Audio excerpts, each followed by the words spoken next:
Last video तक हमने बात की थी अबाउट दी बोधिसत्वास। अब हम बात करेंगे थेरावाड़ा बुद्धिज़्म की। तो जो थेरावाड़ा बुद्धिज़्म है उसको कहा जाता है स्कूल ऑफ एल्डर मंक्स। और जो ये स्कूल है ये बुद्धा की टीचिंग्स जो कि पाली कैनन में रिजर्व्ड है, जो कि अकेली ऐसी कैनन है जो कि कम्प्लीटली एग्जिस्ट कर रही है, उसको फॉलो करते हैं, उसको यूज़ करते हैं और उसकी डॉक्ट्रिनल कोर का इस्तेमाल करते हैं। थेरावाड़ा में जो अल्टीमेट गोल है यानी फाइनली आपको सारे कलेशों से मुक्ति पानी है और निर्वाण की सबलाइम स्टेट में आपको चले जाना है। और ये कैसे करेंगे? आप 8 फोल्ड पाथ को फॉलो करेंगे और जो भी आपको जहाँ पर भी आपको ऐसा लग रहा होगा कि साइकिल ऑफ सफरिंग या साइकिल ऑफ रीबर्थ का इन्वॉल्वमेंट है, उस जगह से आप दूर रहेंगे या फिर आप कहें तो भागेंगे।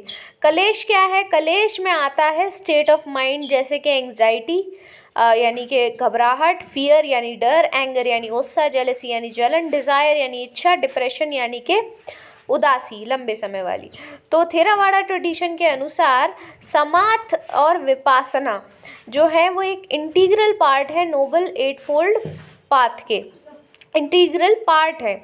जैसे कि बुद्धा डिस्क्राइब करते हैं, समाथ जो है उसका मतलब है कि आपको अपने दिमाग को शांत रखना है, और विपासना का मतलब होता है कि आपके जो 3 मार्क्स ऑफ एग्जिस्टेंस हैं उनको आपको समझना है। क्या 3 मार्क्स ऑफ एग्जिस्टेंस है? पहला है इम्परमानेंस। इम्परमानेंस का मतलब है कि आपका जो जीवन है वो अस्थाई है, यानी वो बहुत लंबा चलने वाला नहीं है, परमानेंट नहीं है, थोड़ा सा समय है और कभी भी वो समय ख़त्म हो सकता है। तो ये इम्परमानेंस हो गया। दूसरा सफरिंग, यानी जो थोड़ा बहुत जीवन आपको मिला है उसमें भी आपको दुख बहुत सारे हैं, यानी आप जिस चीज़ का चाहें उस चीज़ का दुख मना सकते हैं, कमी दुखों की कोई नहीं है ना। और तीसरी चीज़ है रियलाइजेशन ऑफ नॉन सेल्फ, यानी आपको अपने आप से परे होकर दुनिया को देखना आना चाहिए। और जिस दिन आप ये गुण सीख जाएंगे उस दिन आप जो हैं वो अपने दिमाग को शांत कर लेंगे। ठीक है, आपका दिमाग जो है वो शांत हो जाएगा उस दिन, जिस दिन आप अपनी 3 चीज़ों को समझ लेंगे कि आपका जीवन क्षण मात्र का है और बहुत लंबा चलने वाला नहीं है, दुखों से भरपूर है और आप खुद में कुछ नहीं है, आप खुद कुछ नहीं है। तो अपनी तुच्छता को अगर आप समझ जाएंगे तो आप अपने दिमाग को शांत कर लेंगे, ऐसा कहना है थेरावाड़ा ट्रेडिशन का या थेरावाड़ा बुद्धिज़्म का। थेरावाड़ा जो है वो विभाजवाड़ा में बिलीव रखते हैं। विभाजवाड़ा क्या है कि एनालिसिस की टीचिंग, कि आपको समझना है कि चीज़ों का कैसे एनालिसिस करना है।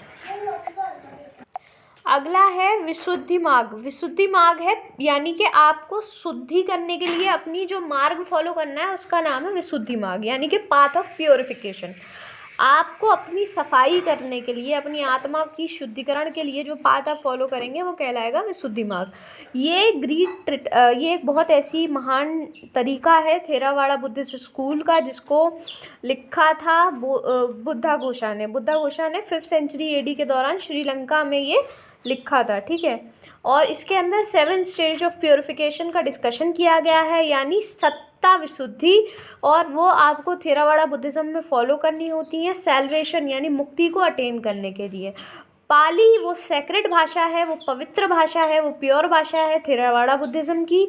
थेरावाड़ा बुद्धिज़्म का ज़्यादातर टेक्स्ट आपको पवित्र पाली भाषा में देखने को मिलेगा। और थेरावाड़ा कंटेम्पररी रहा है, या हम कह सकते हैं सक्सेसर रहा, थेरावाड़ा जो है उसको हीनयान स्कूल का एक वो माना जाता है सक्सेसर, यानी कि हीनयान स्कूल की जो नई फॉर्म बनी या जो नया वर्जन आया वो थेरावाड़ा बुद्धिज़्म था। तो अराउंड 35.8% बुद्धिस्ट जो हैं पूरी दुनिया में वो थेरावाड़ा स्कूल से बिलोंग करते हैं। थेरावाड़ा बुद्धिज़्म को फॉलो करने वाले जो लोग हैं वो श्रीलंका, कंबोडिया, लाओस, थाईलैंड और म्यांमार में मौजूद हैं। अगला रह जाता है वज्रयान बुद्धिज़्म, जिसको तांत्रिक बुद्धिज़्म भी कहते हैं। ठीक है, I think this is the last one. Scholars का मानना ये है कि वज्रयान स्कूल जो है वो रॉयल कोर्ट्स जब बुद्धिज़्म को स्पॉन्सर कर रहे थे और शैविज़्म को स्पॉन्सर कर रहे थे, उस दौर में वज्रयान बुद्धिज़्म का जन्म हुआ। वो कहते हैं कि ये हिंदुइज़्म से इन्फ्लुएंस्ड है, स्कॉलर्स। जो मेन डीटी है इस स्कूल के वो है तारा।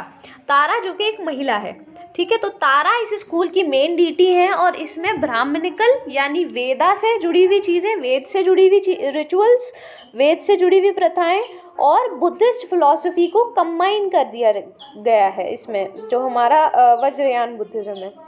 वज्रयान जो है वो महायान बुद्धिस्ट फिलॉसफी पर ही बेस्ड है और इस स्कूल का बिलीफ ये है कि तंत्र मंत्र और यंत्र जो हैं वो सबसे फास्ट तरीका है मुक्ति हासिल करने का, जिसमें बहुत सारे स्किलफुल मेथड्स आते हैं, बहुत सारी स्किल्स इन्वॉल्व होती हैं तांत्रिक रिचुअल को परफॉर्म करने की, तंत्र विद्या लगती है बहुत सारी।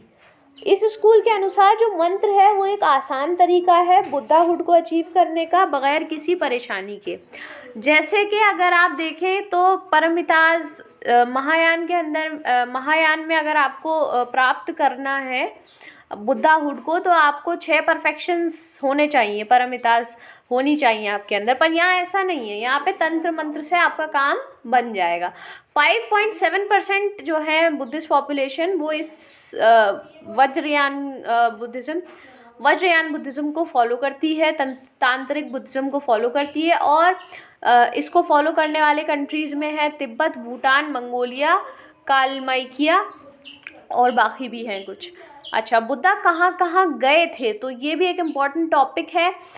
जो किंगडम्स उन्होंने विज़िट किए थे वो थे कौशल और मगध, और जो जगहें वो गए थे इन दोनों किंगडम्स के अंडर में वो है कपिलवस्तु, राजगृह, वैशाली, गया, बोधगया, सारनाथ, कौशंबी, श्रावस्ती जो कि कौशल किंगडम का कैपिटल था, और कुशीनगर, नालंदा, मथुरा, वाराणसी, साकेत, चंपापुरी और भी बहुत सारी जगहें।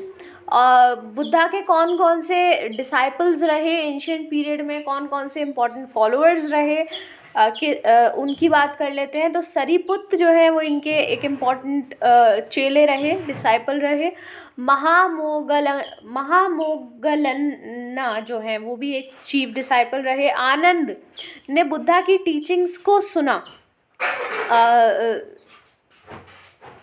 आनंद ने बुद्धा की टीचिंग्स को सुना।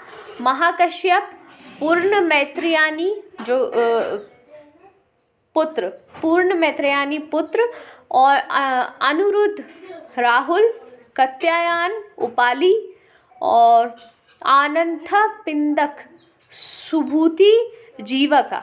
अच्छा, 16 अरहत क्या है बुद्धा के वो समझ लेते हैं। थेरावाड़ा बुद्धिज़्म के अंडर में अरहत कहा जाता है एक ऐसे बंदे को जिसने ट्रू नेचर ऑफ एग्जिस्टेंस को समझ लिया हो और उसके अंदर की बारीकियों को जान लिया हो और निर्वाण अटेन कर लिया हो, उसको अरहत बोलते हैं। लेकिन महायाना बुद्धिज़्म के अंदर अरहत वो बंदा है जो कि निर्वाण प्राप्त करने के पाथ से आगे तो बढ़ गया है, यानी बढ़ तो गया है वो निर्वाण प्राप्त करने के रास्ते में, लेकिन अभी तक उसे मिला नहीं है। तो अरहत का मतलब बदल जाएगा, कॉन्टेक्स्ट देखना पड़ेगा। थेरावाड़ा में जिसको निर्वाण मिल चुका है वो अरहत है, और महायाना में जो निर्वाण के रास्ते पर चल चुका है पर निर्वाण अभी मिला नहीं है वो अरहत है। तो टोटली अगर देखा जाए तो 16 लेजेंडरी अरहत्स हैं जो कि बुद्धिज़्म में आते हैं। नागसेन जो कि एक सरवस्तिवादन बुद्धिस्ट थे 2nd सेंचुरी BC के, और गौतम बुद्धा के बेटे राहुल, इनको माना जाता है कि 16 अरहत में से 2 हैं। महायाना के अनुसार अरहत वो बंदा है जिसने अपने लिए तो पीस हासिल कर ली है, लेकिन वो दूसरों के भले के लिए इस पीस को छोड़ नहीं रहा है, ठीक है। और बोधिसत्व जो है महायान बुद्धिज़्म में वो एक ऐसा बंदा होता है जो ये कसम खाता है कि वो संसार से जुड़ा रहेगा दूसरे लोगों के भले के लिए। तो महायाना बुद्धिस्ट बोधिसत्व बनना पसंद करते हैं as a goal rather than becoming an arhat. वो अरहत बनना पसंद नहीं करते, वो इनलाइटनमेंट या निर्वाण की स्टेज पर पहुंचना पसंद नहीं करते, वो बोधिसत्व बनना पसंद करते हैं। वो लोगों के लिए इस संसार से जुड़े रहना पसंद करते हैं। और कौन कौन सी इंपॉर्टेंट पर्सनैलिटी हैं जो कि जुड़ी हुई हैं बुद्धिज़्म के साथ? तो देखिए, नागसेन ने बुद्धिज़्म के क्वेश्चंस को आंसर किया जो कि मिनांडर फर्स्ट या मिलिंद ने रखे थे। मिलिंद जो है वो एक इंडो ग्रीक किंग है, और जो कॉन्वर्सेशन है उसको मिलिंद पन्हो, जो कि 150 BC के अराउंड का एक टेक्स्ट है, एक बुक है, उसमें कंपाइल किया गया है। नागसेन। उसके बाद नागार्जुन जो है वो 150 से 250 AD के बीच में इनका टाइम पीरियड था, और ये मध्यमार्ग स्कूल ऑफ महायान बुद्धिज़्म के फाउंडर रहे हैं। वसुबंधु एक प्रोपोनेंट हैं महायान बुद्धिज़्म के 4th-5th सेंचुरी AD में, गंधार से थे, और इन्होंने श्रावस्तिवाड़ और सौत्रंतिका स्कूल के पर्सपेक्टिव से लिखा है वसुबंधु ने। ठीक है, आपको ये याद रखना है। इसके बाद है बोधिधर्मा। वसुबंधु ने गांधार से थे, सरवस्तिवार और सौतंत्रिका स्कूल के पर्सपेक्टिव से इन्होंने लिखा है। अगले हैं बोधिधर्म जो कि 5th से 6th सेंचुरी के अराउंड रहे AD, और इन्होंने बुद्धिज़्म को चाइना तक ही लेकर के गए। उसके बाद में आते हैं बुद्धाघोषा एक 5th सेंचुरी के इंडियन थेरावाड़ा बुद्धिस्ट कमेंटेटर थे, स्कॉलर थे, जो कि अपने वर्क के लिए बहुत फेमस हैं, जिसका नाम है विशुद्धि मार्ग, जो कि पाथ ऑफ प्योरिफिकेशन कहलाता है। फिर अगले हैं पद्मसंभव।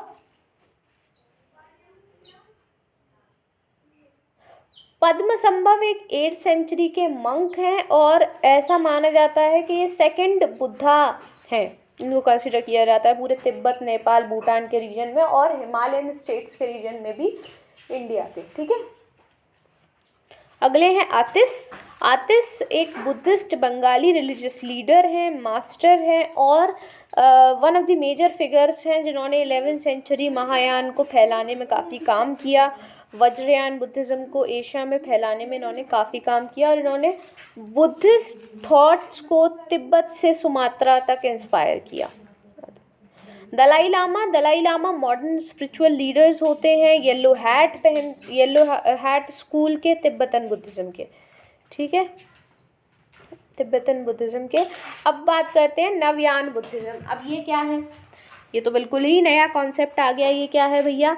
नवयान बुद्धिज़्म जो है, नवयान स्कूल जो है वो नई ब्रांच बुद्धिज़्म की मानी जाती है, जिसको डॉक्टर BR अम्बेडकर ने शुरू किया था। ये traditionally recognised branches of Theravada, Mahayana और वज्रयाना बुद्धिज़्म से अलग है, और ये उनको रिजेक्ट करती है। ये उनकी सभी प्रैक्टिसेस को डिस्कार्ड करती है, और ये प्रिसेप्ट करती है जैसे कि रिनाउंस करना मंक्स की तरह, और monasticism, karma, rebirth in after life, और संसार, मेडिटेशन, एनलाइटनमेंट, और 4 नोबल ट्रूथ, जिनको फाउंडेशन माना जाता है बुद्धिस्ट ट्रेडिशन की।